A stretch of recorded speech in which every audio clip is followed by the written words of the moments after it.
Alrighty, folks, let's continue with Yarn Slingers. And our next yarn slinger is Glen of Trees.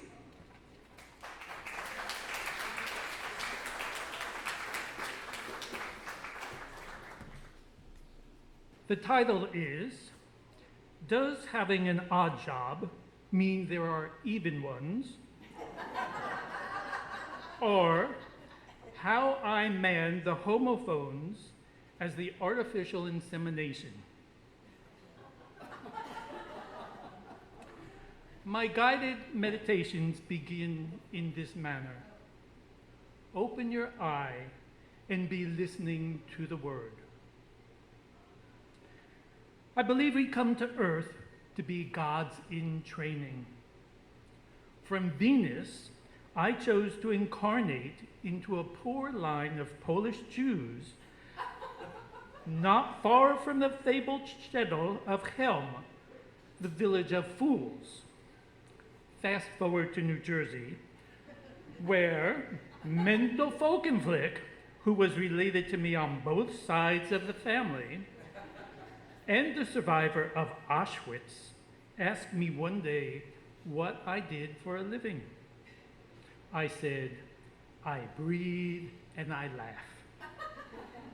Oi, oi is all he said, and we breathed and laughed together.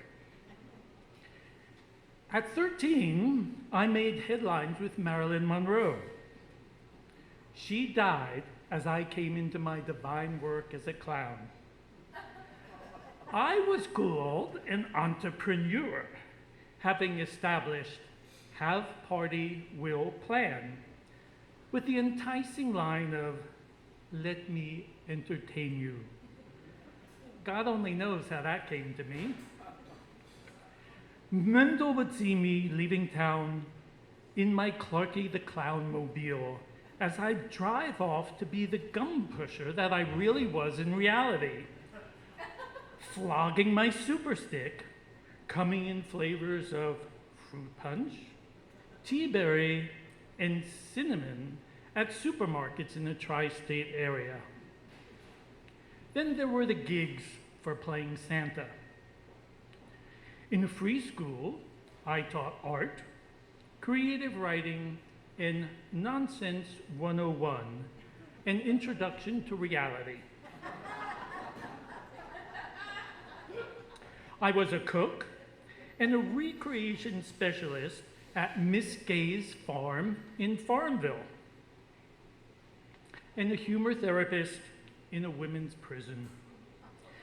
It is amazing what a person in drag with a big red rubber nose can get away with, going through the usual search, being felt up and down. The guard at the gate eventually cracked a smile when I questioned, Officer, is that a gun in your pocket? Or are you happy to see me? Somehow, the gods must have thought I needed to know what a real job was. And I got hired as an assistant director of a grassroots art center. We're talking really low down grassroots. It was fun until the grass got cut. I had written myself a grant to do research on the Dutch government's artist union. Only when I came home, the center had closed.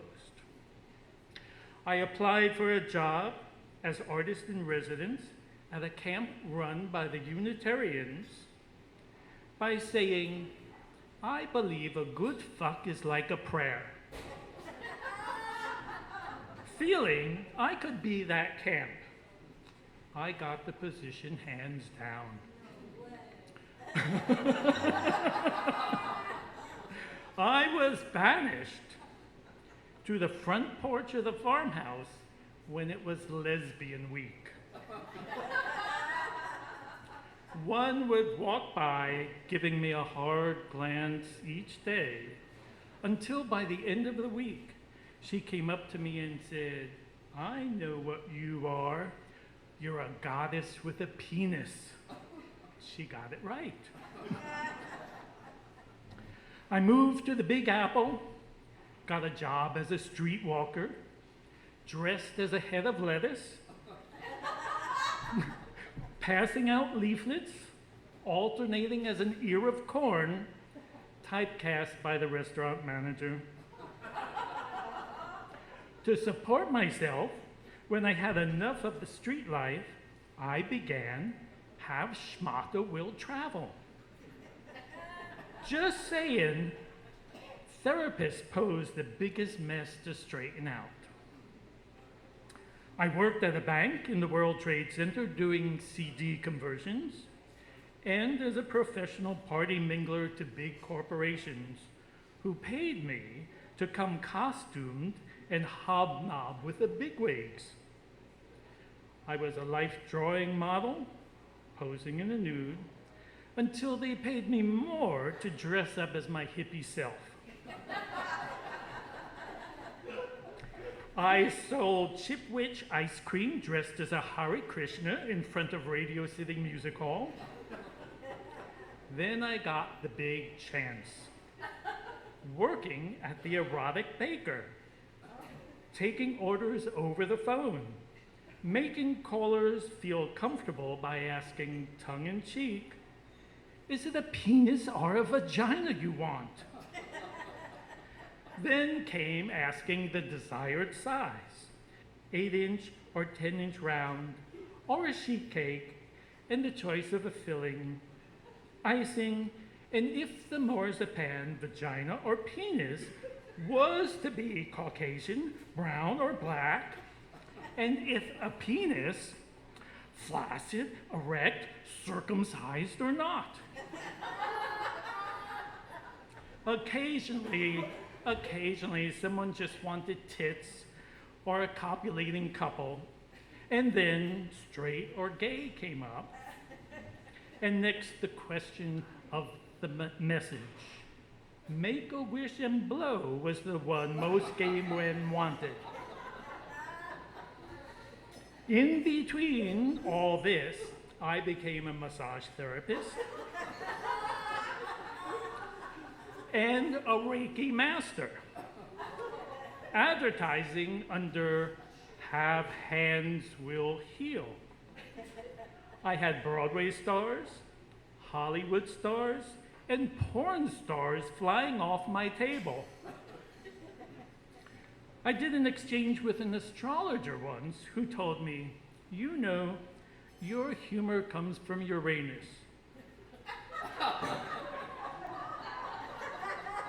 I said, "The next time you come, you'll pay for that."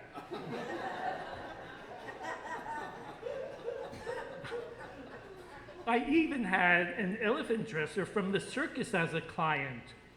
And afterwards, we talk about all the big trunks we had come across in our work. The best to lay on you, so to speak.